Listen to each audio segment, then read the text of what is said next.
Hi, I'm Ryan McKenna. In my last video, I talked a little bit about artificial divisions and basically the ideas that separate us in society. I also talked about the processes of the Earth to a very brief degree and why those processes really tie us all together. I think that's what we should really be focusing on as we move through these difficult times. Tonight I'd like to talk just a little bit more about something very strongly connected to artificial divisions, but something in its own class, and that's property. The idea of ownership as I see it, and why I see it as not really making a whole hell of a lot of sense when we look at the world in a realistic manner. So I'll talk about property and maybe a little bit about intellectual property, but I think that's its own bag, so I'll probably leave that off to the side. But with regards to property, well, I'm going to go on a tangent and then I'll come back to property, actually. So, like I said, in my last video I talked about the processes of the Earth, right? Now, to get a little bit more in detail here, I'll talk about a couple of different processes and how they really connect us. And I'll start with the one we all learned way back when in elementary school, the water cycle, right? So we all know the water cycle. We're subject to it every day. That's, depending on where you start in the cycle, for example, water heats up because the Earth heats up, and because the sun heats it up, or just because of the various processes going on under the surface. So the water heats up, it reaches its boiling point or its point of evaporation and rises as a result because of that heat energy. Rises up, it reaches higher altitudes, cools down, condenses, comes back together, we get rain, the cycle repeats. Now, this is the way the cycle works, but most people forget about a really important part, and that's you, and me, and just about every living thing. Because it doesn't just heat up and go up. It goes through us as part of all that. Remember, you're made of 80% water, right? Roughly. I mean, the jury's kind of out, but we know that a very large percentage of our bodies consists of water, pure and simple H2O. So,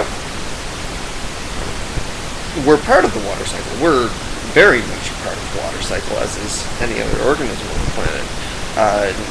We are an intermediary within that process. We are the water cycle, if you care to look at it. I mean, if you look at the sheer volume of our bodies that consists of water, we are water. So we are the water cycle. So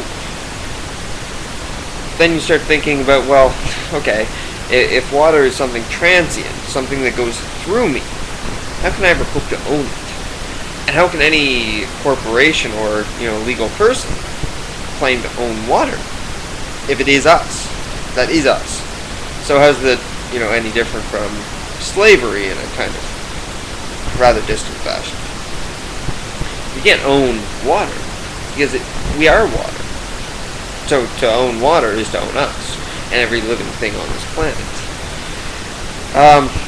Because, as I said, it's transient. You can never own it. You can only maintain it or hold on to it for a little while.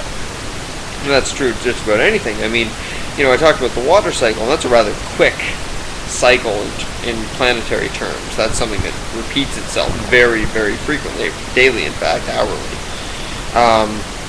But another cycle that we don't really think about because it's so slow is the rock and mineral cycle. Because the rocks and minerals are always undergoing change. They're always rising to the surface. That's why our soil has iron from the iron crust way down below. Movement moves things upwards. And that's kind of a general trend in nature, as we can see things move upwards. In any case, the rock and mineral cycle is something we're also a part of. As I stated in my last movie, the iron in your blood that carries oxygen through your circulatory system that powers everything. It is the energy carrier of your body. That iron was once part of the Earth's crust, but it made it up into the soil, and then it made it into the vegetation and the plants that we eat, and becomes part of us. But only for a short while, because then when we're done with it, it leaves our bodies and returns to the Earth to complete that cycle. It goes to the bottom of riverbeds and ocean beds, and becomes part of that crust once more, through the pressure of the water.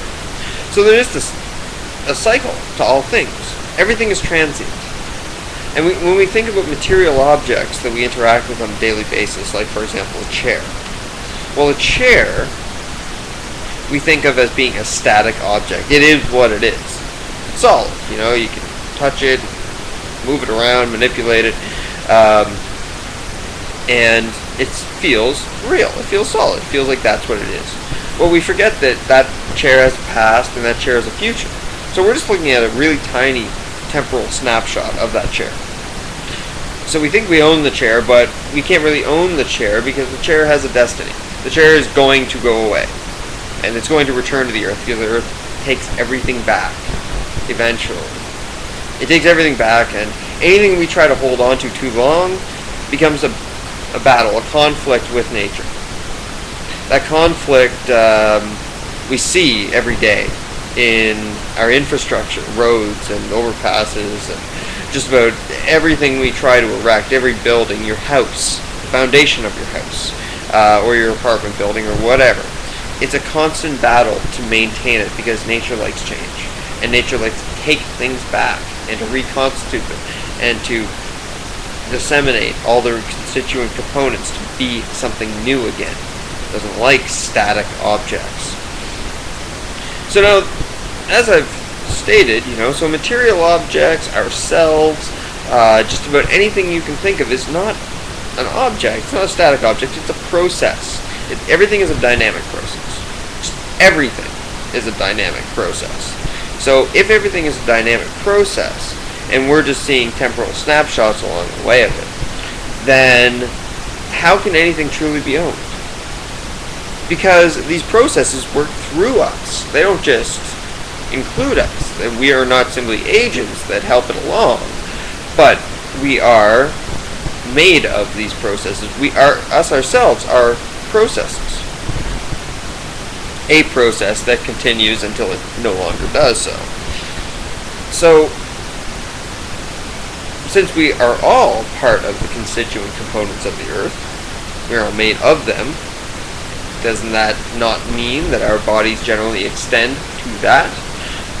Now, the typical argument when I start to get on tangents of this nature is that, well, you can't think like that. That's not the way the world works now. No, that's not the way that we think the world works. But that is the way the world works. Science will back me up on that 100%. Our own eyes, our own observations, our own experiences back that up. Rain does go up and does come down. We do need to drink water all the time. These are empirically proven. So this is the way the world works.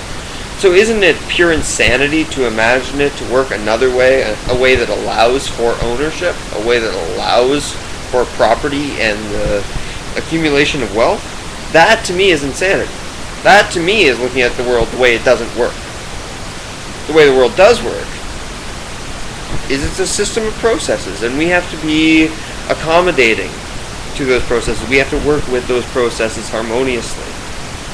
And to imagine we own anything only adds a stoppage, a hesitation to those processes. If we hold on to anything, if we hoard things, then we are interfering with the process. We're providing resistance to it.